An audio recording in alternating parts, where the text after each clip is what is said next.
자, 느헤미야가 이제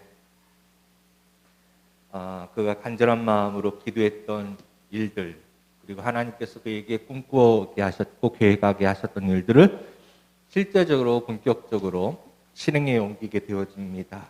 성벽 공사가 이제 시작되었던 것이죠. 그러면 이 말씀을 통하여서 이 그동안에 사실은 이 부분들이 시도가 없었던 것이 아니었잖아요.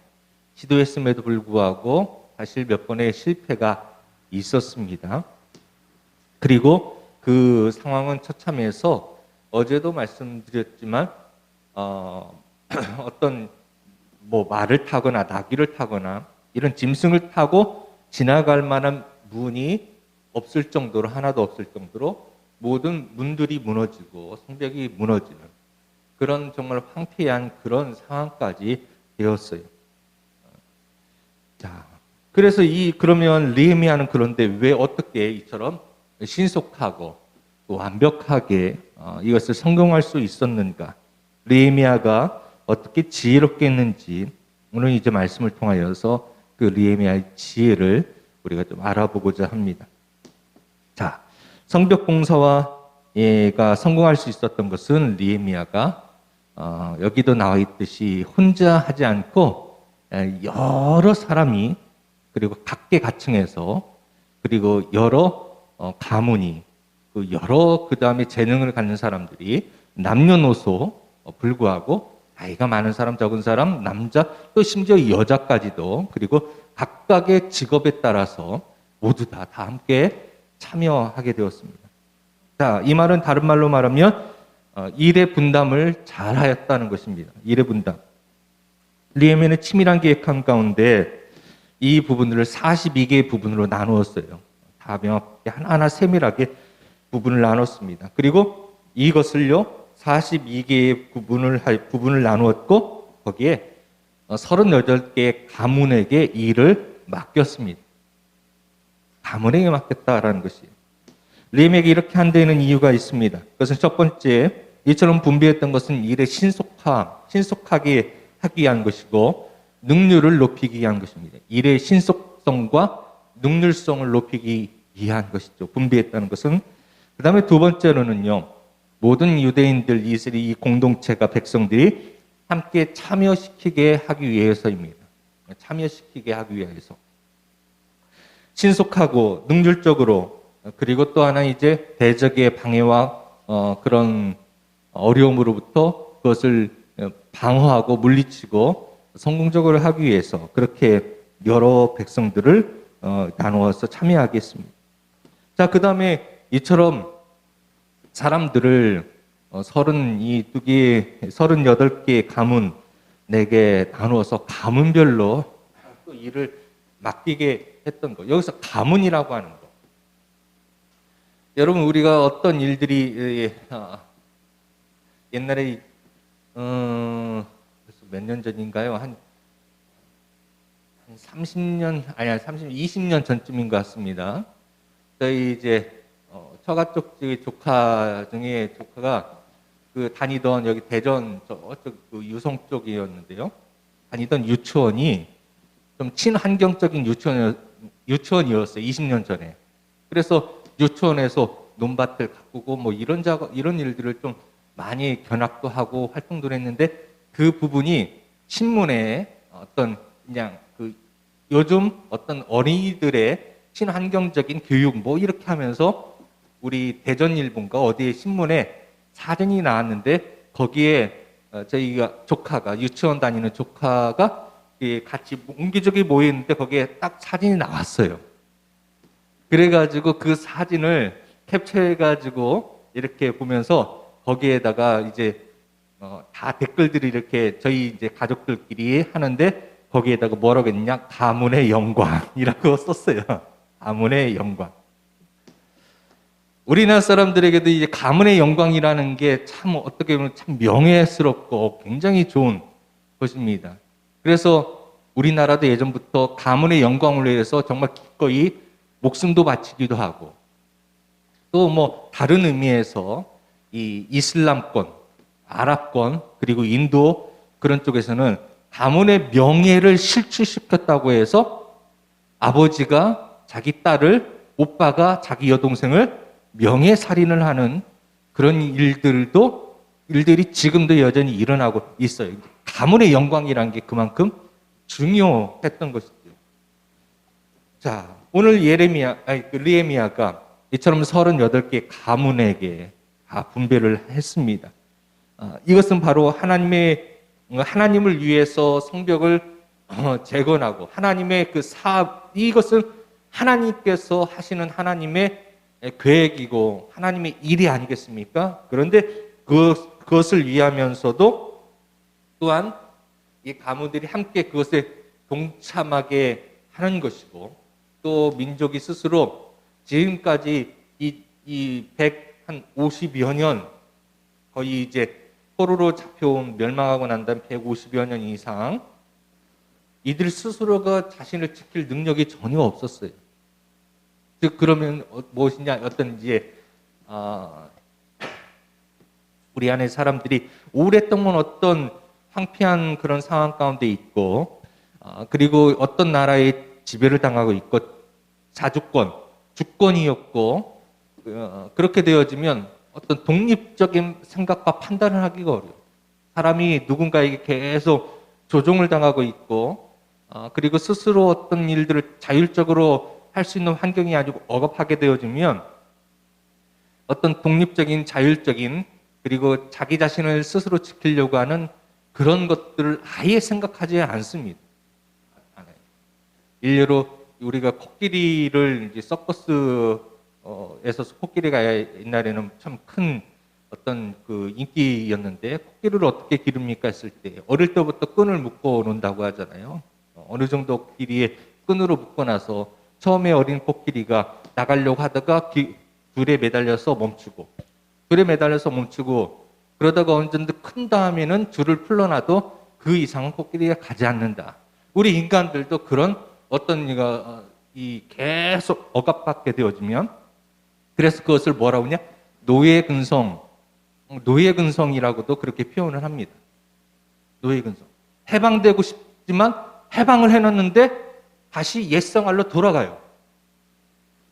계속 노예 가운데 억압을 당하고 핍박을 당하고 고통을 당해요.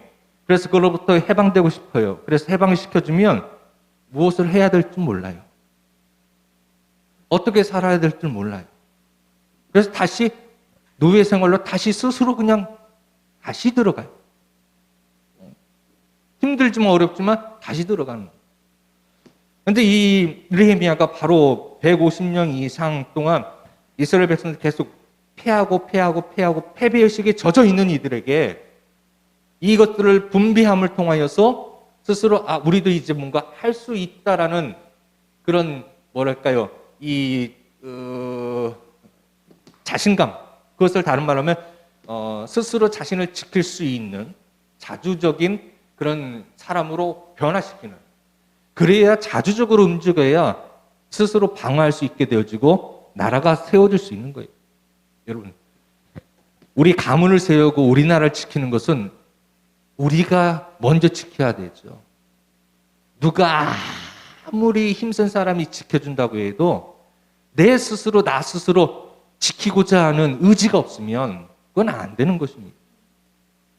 세계 전쟁 역사 속에서도, 우리나라 역사 속에서도 여러분 6.25 전쟁이 그렇게 심하게 있었고, 정말로 우리는 정말 무방비 상태로 해서 당해가지고 불과 몇 달 만에, 6.25 전쟁 몇 달 만에 낙동강까지 다 밀려나갔지만, 그러나 우리가 다시 올라가서 아쉽게도 이제 38선으로 나눠졌지만은, 휴전이 되었지만, 다시 우리가 회복할 수 있었던 것은 우리들이 목숨 걸고 그 젊은이들이 나라를 위해서 전쟁터에서 싸웠기 때문이에요.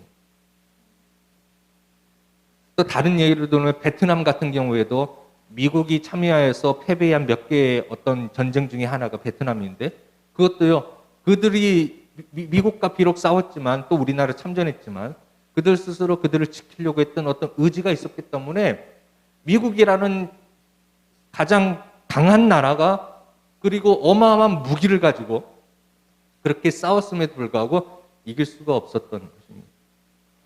자, 그래서 느헤미야는 그것을 다시 회복하기 위해서 이와 같이 했던 것이죠.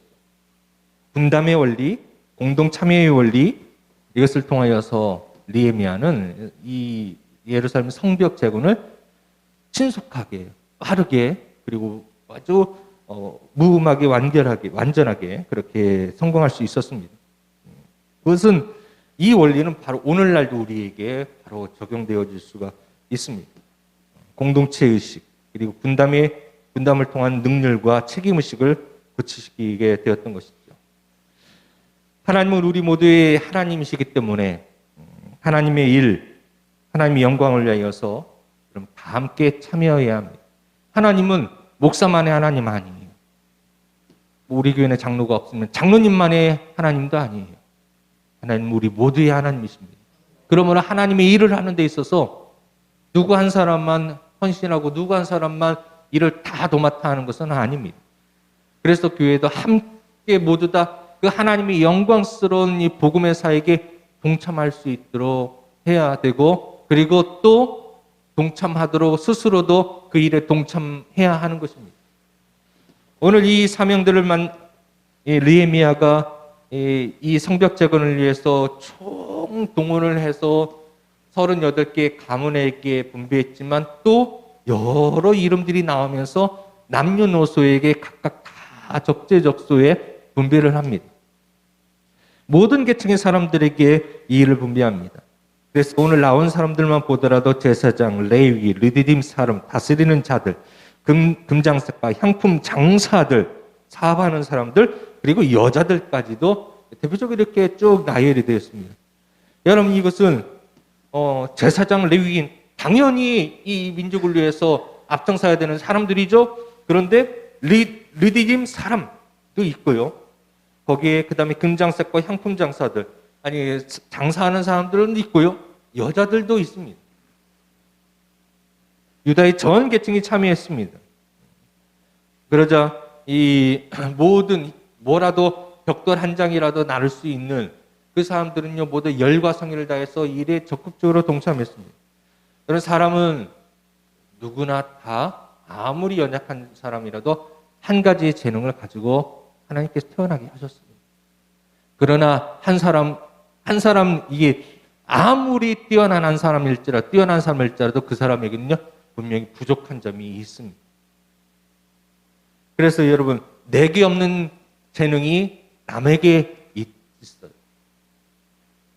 나에게 없는 재능이, 나에게 있는 재능이 남에게는 없을 수가 있습니다. 그러므로 하나님은 이와 같이 누구든지 한 사람 하나쯤, 적어도 하나는 그 사람이 어떤 사람에게 재능을 주셨기 때문에 이 재능을 서로 모아가지고 합력하여서, 그래서 정말 아름다운 완전한 공동체를 이루며 협동을 통하여서 어려운 일을 실행하게 성공적으로 마칠 수 있게 하는 겁니다. 협동으로 이 일, 불완전한 우리들이 하나가 되어서 협동함으로 완전함을 이루며 성공적으로 일을 할 수 있게 하는 것입니다. 이것이 단합이고 합동이고 그런 것입니다. 하나님의 나라에는 계층이나 인종이나 직업의 차이가 있을 수가 없는 것이죠. 그러므로 여러분, 우리가 이 어떤 사순절과 블레싱 전도 축제를 위해서 준비하면서 기도할 때에 각자 여러분들이 할 수 있는 부분들이 있습니다. 또 지난주에 우리가 이웃사랑 반찬 나눔을 하는 데 있어서도 어떤 분은 음식을 잘 만들고, 어떤 분은 포장을 잘하고, 어떤 분은 방문해서 전달해 줄 때 따뜻한 말을 친절하게 잘 해주는 사람도 있고, 어떤 분은 기도해 주는 사람도 있고, 어떤 분은 밭에서 길었던 것을 나누기도 하고, 어떤 분은 내가 어렵고 일이 바쁘고 또 참여하지 못하니까 미안한 마음으로 또 재정적으로 후원하기도 하고, 간식으로 후원하기도 하고, 이런 부분들이 다 합력하여서 이루어서 하나님의 사역을 잘 감당할 수 있게 되는 것입니다.